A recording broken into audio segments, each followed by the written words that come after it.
92.7, a very rambunctious start to yet another working week. Thank you so much for deciding to start your day with us. It is the best breakfast show in all of the land. We're switching gears right about now. We want to talk about our recent power crisis, the resolutions and control mechanisms. I've got in studio Mr. Awal Sakib Mohammed. He's the president of the Ghana Electrical Contractors Association. He's here in flesh and blood. Awal, good morning to you. Good morning. Great to see you. Good to see you. We were just saying it's been, exactly 1 year since we last had an interaction around this time. Ready for the Salah celebration. It's coming up very shortly. Hope you've been keeping well. How has the fasting period been for you? It's been an interesting one. I mean, fasting renews your faith. And Alhamdulillah, we've come this far. And today, across the globe, we will be seeking for the moon. If it is found, nationally, the National Chief Imam has issued a publication which is to the effect that Eid's celebration will be on the 11th. That's right. And so we're hoping that everybody will get ready towards that day. Absolutely. I'm looking forward to the celebrations that ensue. But how easy is it around this period if you're having to contend with Doomsaw? In some quarters, if you mention Doomsaw, they say, well, Doomsaw is not even really back like that. But we are feeling it. It goes off and it comes on again. The Ghana Electrical Contractors Association, you are proposing some resolutions that could potentially see us, turn our power issues around. And if you're watching on Facebook, you can check out that press release, and it's titled ECG Request Tariff Increment from the PURC to deal with Forex challenges. It's dated Tuesday, 2nd April 2024.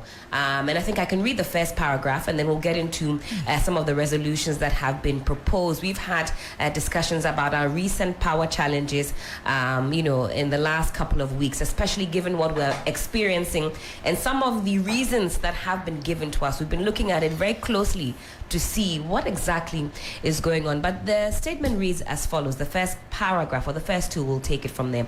The Ghana Electrical Contractors Association, GECA, has taken notice of a recent report circulating on social media concerning the Electricity Company of Ghana, ECG's proposal to the Public Utilities Regulatory Commission, PURC, for a tariff increment to address Forex challenges. As prominent stakeholders in the power industry, we are acutely aware of the detrimental effects that Forex instability not only has on ECG's operational efficiency, but also on businesses at large. Given the myriad of challenges confronting businesses, particularly regarding the reliability of electricity supply, we contend that granting the proposed tariff increase would exacerbate the existing burdens on both businesses and citizens. Our firm conviction is that what ECG requires at this juncture is not merely another tariff hike, but rather a multifaceted approach encompassing the following. So, before we even get into some of these recommendations or resolutions you think will help us as a people, especially to reduce the burden on our pockets of both private individuals and businesses, what is the mandate of the Ghana Electrical Contractors Association for the uninitiated who want to know more about what it is that you do? So, Ghana Electrical Contractors Association was established in 1948. It's a member-based association. We basically ensure the interests of all electrical contractors in Ghana. We've been doing that very well over the years.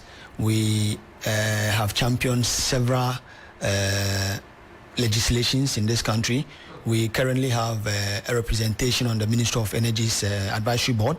And then when it comes to Energy Commission, some of the industry persons who sits on their interview panel, that certified electrical professionals, we are highly represented. We have representation at Ghana Standards Authority on the IEC committee and so many other institutions. So we basically are the voice of the industry when it comes to the practice itself. Yeah. All right, now taking note of the recent happenings with the power outages and some of the reasons that we've been given, from where you sit, what do you make of those? So, weeks gone by, ECG had mentioned, faulty transformers and the like. Well, Gridco has come out to say it's an issue of gas. We're told in some quarters it's localized issues. From where you sit, what do you make of some of the reasons that have been given to the people of Ghana? So, frankly, the reasons sometimes sounds a bit funny. All of us know what the problems are. Fine. The main problem is money. Now, some of the reasons that ECG has given, some of them are true, but they are not the main cause of what we are facing currently. We have localized challenges. Fine. In your community, when your lights goes off, if it doesn't extend, if you come out and you don't see it extend beyond a certain reach, it means that it's localized. That's right. And that localized one, you expect the nearest ECG office to be able to deal with that. That is acceptable. But when you have a large community going off, then it calls for concern. It goes beyond just a normal technical error into something else. Yeah. Especially because of the pattern that we're seeing. You can gauge it. It's going off for long periods of time, especially at peak hours. And that's why Ghanaians said, no, this looks like doomsday. It smells like doomsday. There's a saying, if it walks like a duck, quacks like a duck, it's most likely a duck. What are some of the resolutions that you are proposing? So our point is that ECG doesn't really need increment in tariff. Now, PURC has their own mechanism which they use to adjust tariff. So we are of the view that we should allow that mechanism to work and not come up with any special increment. This country, sometimes when matters come, people try to test the waters. If nobody says anything, and before you realize there's a hike and all that. We have been in touch with PURC, and we know that they have their own mechanism, which mechanism takes into effect several factors, including forex losses, technical losses, and all that. So to come out requesting for special increment based on tariff, based on losses, forex, we think it's not the best. Now at this juncture, we think that even if the tariff is increased, right, ECG will come back again to discuss the same forex issues and all that. Now you have about 30% losses in whatever in your system. Right. When ECG takes maybe 100% of power from the IPPs, 30% of what they take, they lose it. In fact, it might just be a little bit higher, something like 34%. Yes, right. yes. So you lose over 30%. Now the question is, how come? How does it happen? We know most of them are as a result of people not paying for the use of electricity. Power theft. Power theft. Some of them are not actually power theft.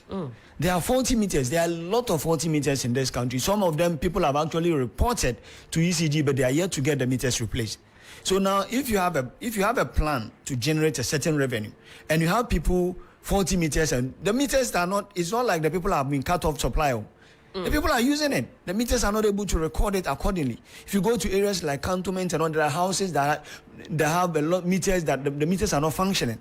And so it is not that the people are not willing to pay. The people are willing to pay, but except that the person who is supposed to regularize their status is not doing. Well, that's good context, because we often talk about power theft, but actually what you're saying is that it's in some cases sheer inefficiencies that is causing this wastage. So the meter is there, the people are willing to pay, but they're faulty, and nobody's attending to that, and we're losing money. Yes, it is. I can point several situations to have several instances where I can walk you straight to one or two places that the meters are not working. People have reported, and nothing seems to be done.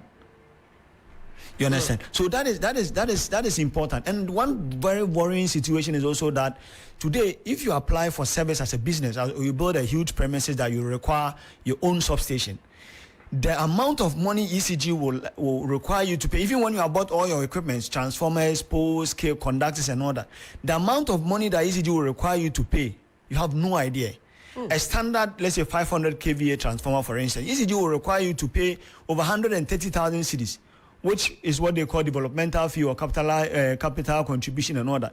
So people find it difficult paying this. That's so some right. of them, instead of paying, will go to one ECG engineer or manager and connive team, and then they will be put on the already burdened distribution network.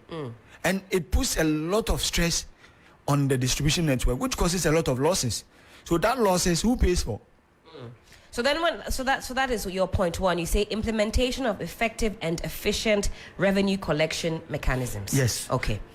So revenue collection mechanism. For instance, last night around 3:30, my power went off. I was not getting, for several days, I was not getting notification on how much how much I've had remaining on my meter and all that. Before I realized the light is gone off. I tried to buy some within the same period, midnight. The light is no. As at the time I was leaving home, my light was off. So it means that we don't have an efficient system. Now, we started implementing this prepaid metering several years ago. Until date, we're still having challenges. So why is it? There are other places, you go to other countries and they are implementing it very well. So why is it taking us too long to be able to get it right? The challenges are too many, and we hear that day in and day out. Your point two says deployment of a comprehensive loss reduction program.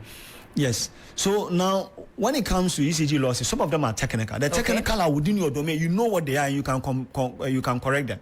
So we are saying that the losses as a result of obsolete and sometimes faulty equipment on your network. So what you need is investment. You need to invest adequately so that you reduce the losses as much as possible.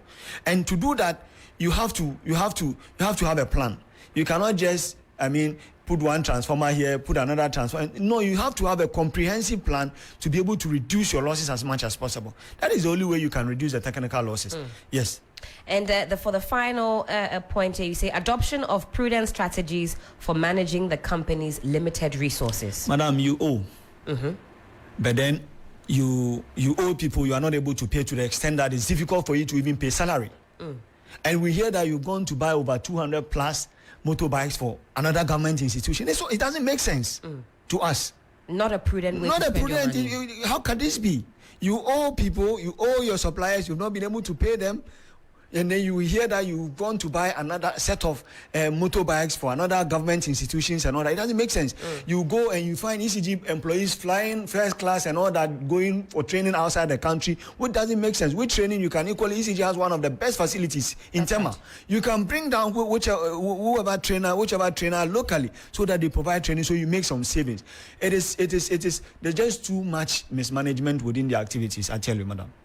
Well, time check, it is some 17 minutes to the top of the 10 a.m. You're still live here on 3FM Sunrise on 3FM 92.7. We're just wrapping up on this conversation with Mr. Awal Sakib Mohammed. He's the president of the Ghana Electrical Contractors Association. They're reacting to ECG's request to the PURC for some tariff increments to deal with forex challenges. And they've given some solutions that the ECG can pay attention to ensure that we're not continuously losing out on monies owed to the ECG to the detriment of businesses and private individuals alike. I'll read your concluding paragraph on that release and then we'll wrap up on this one. So it says, in conclusion, we urge careful consideration of alternative strategies to mitigate the impact of forex challenges on ECG's operations, emphasizing the importance of sustainable solutions for the benefit of our nation, for God and country. I will also summarize for us, what are you hoping to see in the coming weeks and days? And so one of the key things we think would help ECG in managing its losses is a deployment of what we call maintenance program for contractors. Today, when there's a serious fault within certain communities, our members help ECG. Some of our members actually help ECG to correct the fault. They most of the time do it pro bono. And so if you know that these guys have the expertise to help you reduce the losses, why not come up with a comprehensive where you know that, for this community, this contractor is in charge of maintenance, so that it reduces the pressure on you as a business. You have very few downtimes when it comes to outages and all that. So we think that is one of the areas that if we look, it will help reduce downtime. People will not complain too much. If you say it's localized, give the job to somebody else who will do it, because the longer your system goes down, the more revenue you lose. So give it to a contractor who you will not pay too much to be able to maintain the system and ensure that you generate the right revenue. Yeah. Absolutely. Awal, thank you so much for your time this morning. A pleasure, as always. Wishing you a happy Sanla in advance. But of course, we're watching this quite keenly, so I know we'll be interacting in due course. Have a wonderful, wonderful week. Thank you very much, and thanks for having me.